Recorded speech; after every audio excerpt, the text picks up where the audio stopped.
بسم اللہ الرحمن الرحیم۔ شروع اللہ کے نام سے جو نہایت ہی رحم کرنے والا ہے۔ آج ہم آپ کو ایک واقعہ سنانے والے ہیں، عشق رسول صلی اللہ علیہ وآلہ وسلم کا عجیب واقعہ۔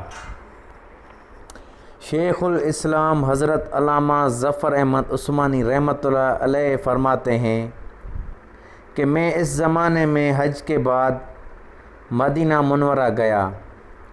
ہم لوگوں نے کھانا کھانے کے بعد دسترخوان کو لے کر ایک ڈھیر پر جھاڑ دیا تاکہ روٹی کے بچے ٹکڑوں اور ہڈیوں کو جانور کھا جائیں۔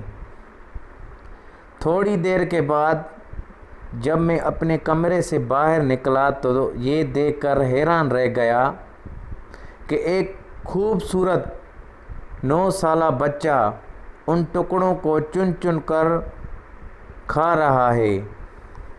مجھے سخت افسوس ہوا۔ بچے کو ساتھ لے کر قیام گاہ میں آیا اور اسے پیٹ بھر کے کھانا کھلایا، کیونکہ میں ایسی ہستی کے شہر میں تھا جو غریبوں کا والی اور غلاموں کا مولا تھا۔ میرے اس برتاؤ کو دیکھ کر بچہ بے حد متاثر ہوا۔ میں نے چلتے وقت اس سے کہا کہ بیٹے، تمہارے والد کیا کرتے ہیں؟ اس نے کہا میں یتیم ہوں۔ میں نے کہا بیٹے میرے ساتھ ہندوستان چلو گے؟ وہاں میں تم کو اچھے اچھے کھانے کھلاؤں گا، عمدہ کپڑے پہناؤں گا، اپنے مدرسے میں تعلیم دوں گا۔ جب تم عالم فاضل ہو جاؤ گے تو میں خود تم کو یہاں لے کر آؤں گا اور تمہیں تمہاری والدہ کے سپرد کروں گا۔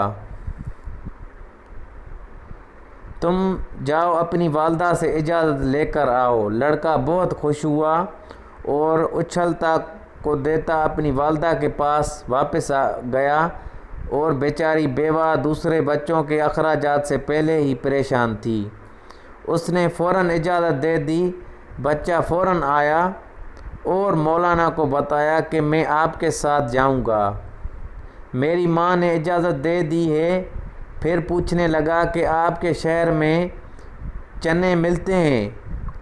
مولانا عثمانی نے بتایا یہ ساری چیزیں وافر مقدار میں تمہیں ملیں گی۔ مولانا کا بیان ہے کہ میری انگلی پکڑے پکڑے مسجد نبوی علیہ صاحب الصلاۃ والسلام میں وہ میرے ساتھ آیا اور ٹانک کر رہ گیا۔ سرکار دو عالم صلی اللہ علیہ وآلہ وسلم کے روضے مبارک کو دیکھا اور مسجد کے دروازے کو اور پوچھا کیا کہ بابا یہ دروازہ اور روضہ بھی وہاں ملے گا؟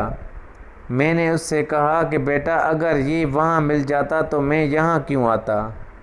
لڑکے کے چہرے کا رنگ بدل گیا۔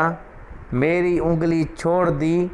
بابا تم جاؤ، اگر یہ نہیں ملے گا تو میں ہرگز اس دروازے کو چھوڑ کر نہیں جاؤں گا۔ بھوکا رہوں گا، پیاسا رہوں گا۔ اس دروازے کو دیکھ کر میں اپنی بھوک اور پیاس بجھاتا رہوں گا۔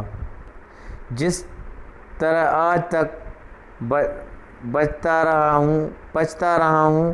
یہ کہہ کر بچہ رونے لگا اور اس کے عشق کو دیکھ کر میں بھی رونے لگ گیا۔ اس بیان کو زیادہ سے زیادہ شیئر کریں تاکہ دوسرے لوگوں کو بھی فائدہ ہو سکے۔ جزاک اللہ۔